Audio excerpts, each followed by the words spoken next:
May thy servant Camilla, who wears this crown, be filled by thine abundant grace. Do you think Mrs. Parker Bowles was a factor in the breakdown of your marriage? Well, there were 3 of us in this marriage, so it was a bit crowded. The royal family has seen its fair share of drama, but this time the storm is unlike anything before. Camilla, once a familiar face in the palace, has been thrown out. But it's not about jewels or gossip, it's something far darker. New proof ties her directly to Princess Diana's accident. The palace is in shock, the public is furious, and King Charles was left with no choice but to do this. The truth has surfaced, and the crown will never be the same again. Secret inquiry no one knew about. In March 2025, Prince William quietly launched a secret legal review into the events leading up to Princess Diana's death in 1997. Known inside palace circles as Operation Orchid, it focused on the 3 days between 28th August and 31st August, her final trip to Paris. An old, sealed 2003 legal file, once dismissed, resurfaced. It pointed to unusual last-minute changes to Diana's security, with hints of influence from people inside Clarence's house, particularly linked to Camilla's circle. What the world had long accepted as a tragic accident was suddenly being reviewed as something far more calculated. By May 2025, former French investigator Jean-Luc Martin testified that records from the crash probe were edited in September 1997, at the request of the British Embassy. Fresh documents revealed Diana's motorcade had been delayed by 12 hours due to sudden reassignments.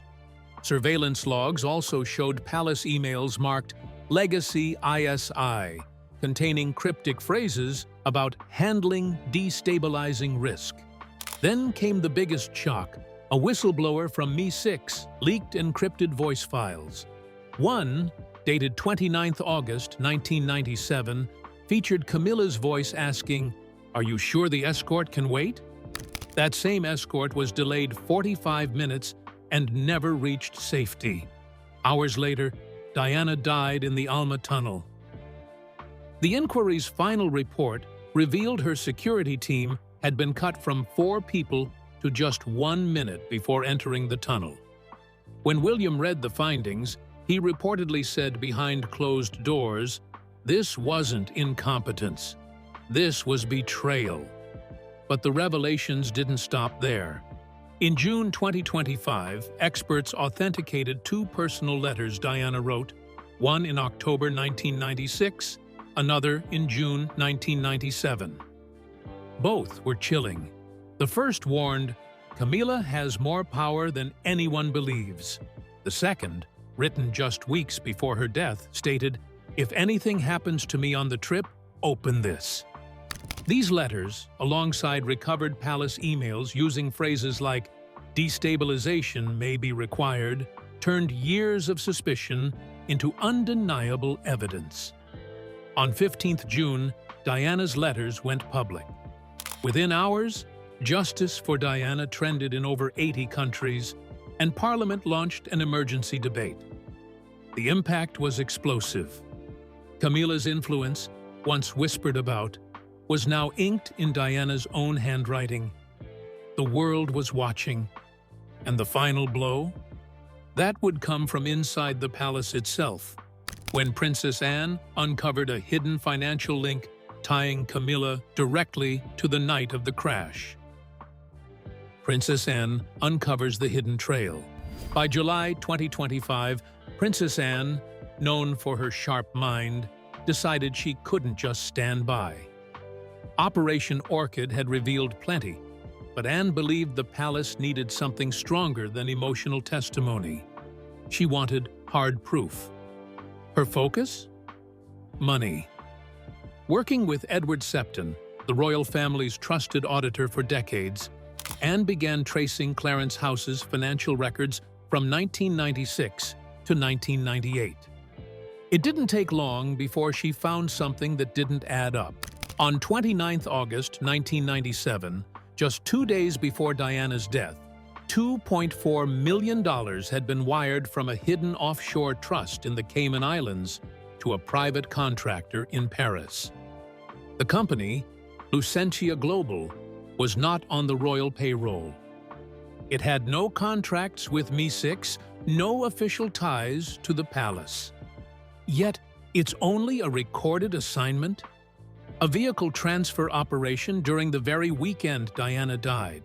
She discovered that on 28 August, Lucentia received instructions to facilitate evening surveillance disruption at the Ritz Paris, the same hotel where Diana and Dodi had their final dinner. Later, Lucentia's local partner admitted that disruption meant reassigning escorts and changing departure routes, details that eerily matched the crash timeline. Then came the smoking gun. Emails between Camilla's longtime aide, Harrison Dent, and Lucentia's UK contact. One dated 20 August 1997 read, "Final assurance required. Delays are non-attributable." It was buried deep inside encrypted servers in Berkshire, but cyber experts confirmed it was genuine. It was no longer theory. It was a paper trail linking palace influence to that fateful night. On 12 July 2025, Anne brought her findings to King Charles in a private meeting at Windsor Castle. She placed the files, transaction records, offshore bank logs, and contractor reports right in front of him. He sat in silence for nearly 40 minutes, staring at the evidence. This was the same man who had once stood by Camilla against all criticism. When Anne finally spoke, her words were cold but certain. "She killed our mother's peace." Charles closed the file, bowed his head, and gave the order Anne had been waiting for. Do what must be done.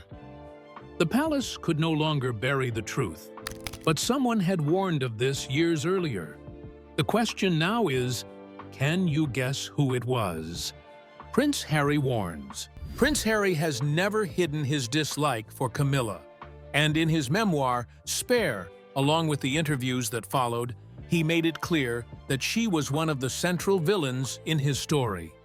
Working alongside his brother, Prince William, Harry painted a picture of Camilla as someone who, in his view, was willing to harm others to protect and improve her own image. Before King Charles took the throne, Camilla had worked for years to soften public opinion.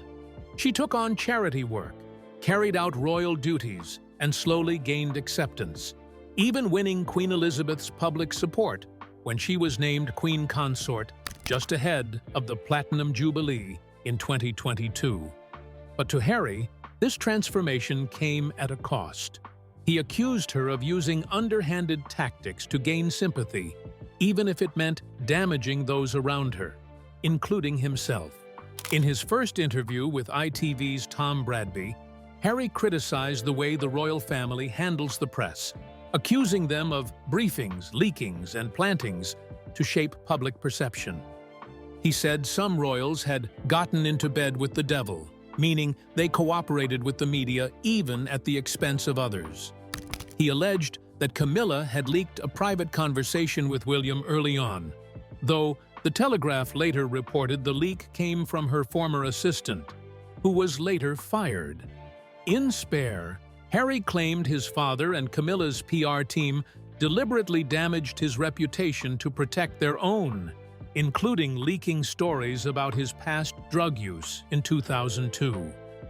The narrative at the time made it seem like Prince Charles had sent him to rehab out of concern, which Harry believes was done to boost sympathy for Charles and Camilla's relationship. He also said that in 2019, William was furious after negative stories about him, Kate, and their children were allegedly planted by the same team. During a 60 Minutes interview, Harry called Camilla dangerous for her close ties to the press, warning that with her rise to Queen Consort, there would be bodies left in the street. He even echoed his mother Diana's famous words, calling Camilla the villain and the third person in the marriage, a reminder of the shadow she cast over his parents' relationship. The hint of royal drama. Buckingham Palace had been buzzing with talk about a growing rift between Kate Middleton, Princess of Wales, and Camilla, the Queen. The tension reportedly dates back to King Charles III's coronation, where a behind-the-scenes disagreement caused a stir. According to royal biographer Tom Bower, the dispute started over something that might sound small but carried big meaning: the guest list. Kate was said to be upset after learning that Camilla had been allowed to invite more guests than she could, including more members of her own family. For Kate, this wasn't just about numbers. It felt like a personal slight and a sign of unequal treatment. By the time the coronation day arrived, the tension was clear for those watching closely. In a break from royal tradition, Kate and Prince William did not curtsy to Camilla as she passed. In the royal world, such gestures are powerful symbols of respect, so their absence spoke volumes. It wasn't just a private disagreement anymore. It was a visible sign of strain. And Kate wasn't alone in her unease. Some members of the family were already unhappy with Camilla's recent shift in title from Queen Consort to simply Queen. Princess Anne made her feelings obvious during the coronation dinner. In front of other family members, she addressed Camilla only as Queen Consort, pointedly avoiding the new title. It was a deliberate choice that showed her reluctance to fully accept Camilla's elevated role. This combination of guest list grievances, public snubs, and title disputes has made it harder for King Charles to keep peace within his family. What happened next was shocking.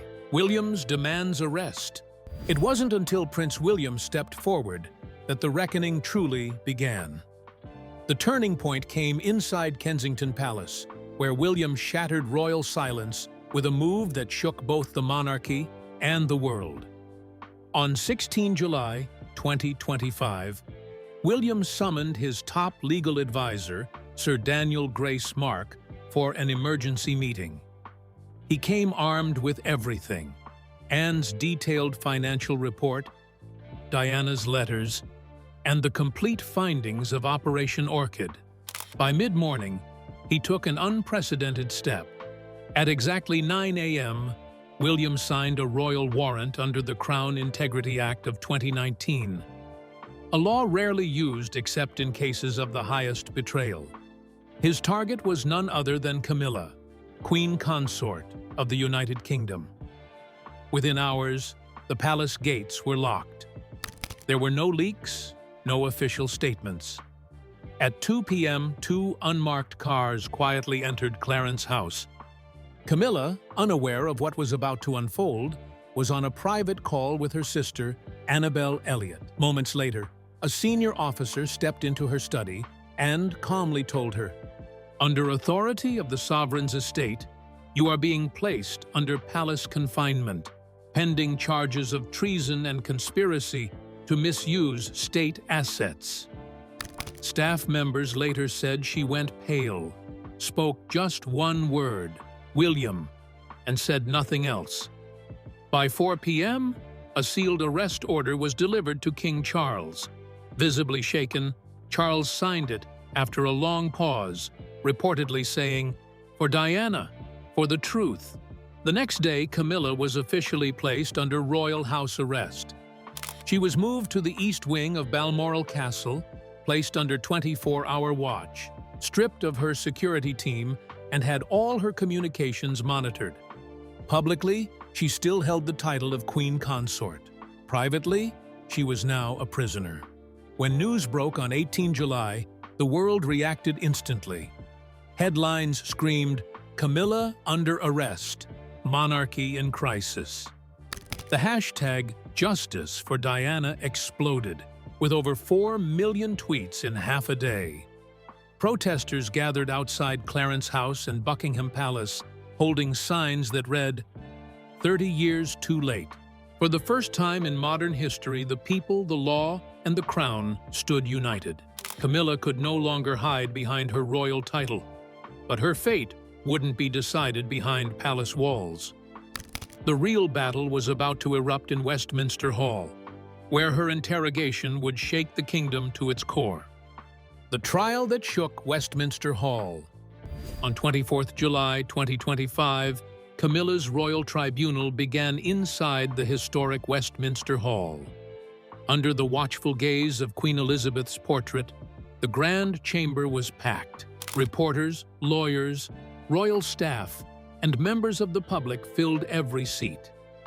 The air was heavy with expectation. When the lead prosecutor, Lady Eloise Marrow, stood to read the charges, the room went silent. The accusations were serious: conspiracy to defraud the sovereign estate, posthumous defamation of Princess Diana, and obstruction of historical truth. These weren't just symbolic gestures. If found guilty, Camilla could lose her title, her assets, and even face lifelong exile. For 8 hours, the prosecution laid out its evidence. The court saw Diana's handwritten letters from 1996 and 1997, payment receipts from Lucentia Global dated 29th August 1997, and a chilling voice recording from just 2 days before Diana's fatal crash. Camilla, dressed in a navy coat dress, sat quietly through it all, refusing to speak. Her defense lawyer, Sir Alaric Grant, argued that the documents showed mismanagement, not malicious intent. But the mood in the room was already against her. The cameras caught Prince William's calm but unblinking stare, and Princess Anne's eyes locked firmly on Camilla. The most emotional moment came the next day, 25 July, when William took the stand. He read aloud from one of Diana's letters. "They want me out of the way." The hall went utterly still. "I believe my mother knew exactly who she was fighting against," William said. "And we failed her."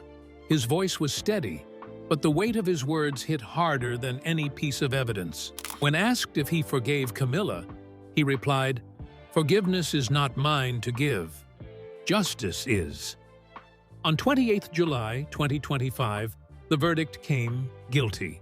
Camilla was stripped of her ceremonial roles, denied any future claim to royal assets, and sentenced to indefinite exile at a private, guarded estate on the Isle of Skye. Outside Westminster Hall, the crowd erupted in cheers. Some waved signs, others cried. For many, it wasn't just a legal victory. It was a long-awaited closure. Closure for Diana. Closure for her grandchildren. Closure for a nation that had waited nearly 3 decades for the truth. Exiled to the Isle of Skye. On 2nd August 2025, Camilla was quietly moved to a private estate on the Isle of Skye, a remote, windswept location chosen by the Royal Exile Council for its isolation and near impossible access. The property, once owned by a distant cousin of the Queen Mother, had no modern luxuries. Surrounded by over 3 miles of forest and sheer cliffs, it was as beautiful as it was confining. The night before, King Charles signed a royal decree banning Camilla from ever entering a royal palace, attending ceremonies, or appearing at public events under crown authority. In the eyes of the monarchy, she no longer existed. The press called it a velvet exile, but those inside the palace knew better. It was strict, controlled, and absolute. Only 6 staff members lived on the estate, all chosen by the crown. 2 security officers, a cook, a nurse, and 2 administrative stewards. Camilla was allowed 1 monitored phone call per week, and only her sister, Annabel Elliot, could visit, with special permission. All expenses were paid from her personal Parker Bowles family funds, not taxpayer money. Scotland Yard classified her as a Tier 3 containment case, considered a royal security risk. Her life followed a rigid schedule: wake at 6 a.m., meals at set times, therapy sessions twice a week, and lights out at 9 p.m. She could read books, but had no internet. and the news she received was heavily censored. Her only real connection to the outside world came through occasional letters from her children, Tom Parker Bowles and Laura Lopes. But they, too, had suffered. After her testimony at the tribunal, Laura lost her position as an art trustee at the National Gallery, while Tom resigned from his Daily Mail food column amid growing public outrage. While Camilla faded into silence on the far edges of Scotland, life inside Kensington Palace was anything but quiet.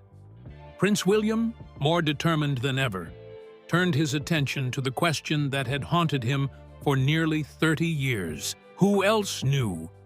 Secret pact between Charles and Camilla. On 9th August 2025, a bombshell hit the palace. An anonymous insider leaked a sealed document to the Times labeled Protocol 97. The date on the file, 12 September 1997. That was less than 2 weeks after Princess Diana's funeral. The document revealed something almost unthinkable. Charles and Camilla had signed a private communication and protection pact, drafted under the guidance of their former legal strategist, Sir Aldrich Hawthorne. In plain terms, it was an agreement to shield Camilla from any damaging revelations, no matter what she'd done, if it meant protecting the monarchy's image. The leak stunned the public and Parliament alike. On 11th August, MP Eleanor Greenfield called for an immediate royal oversight hearing.